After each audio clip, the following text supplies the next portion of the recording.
a snack I don't even like. Suddenly it's lit up like a motorbike. A flicker, a pulse, now it's divine. Eat it now, screams my dopamine line. It's not the joy, it's not the taste, it's my brain putting meaning where there's only paste. A billboard, a beep, a half-open bag, and now I'm chasing like a dog for a flag. Incentive Salience, what a name. It sounds like logic but plays no game. It grabs attention, inflates desire, and throws your priorities into the fire. Why does junk food call my name? Why does one puff start the flame? Why does a like feel like a hug but a real one sometimes feels too smug? The value's not real but it feels so big, like dressing a craving in a velvet wig. My goals are clear until they're not, because now that vape looks kinda hot. It's the brain saying this is key, while the soul's like nope, not for me. But the brain gets loud and it stomps its feet. Suddenly I'm back in the dopamine seat. Knowing its name gives me a fight, to pause and breathe, to check what's right.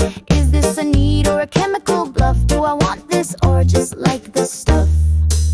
Because some things shine, believe me, cold, like promises, sales reps oversold. And some things warm but go unseen, like slow joy or self-esteem. So here's to calling out the trick, the rush you chase that fade so quick. Incentive Salience, you slick old ghost. You steer the car but I'll drive most.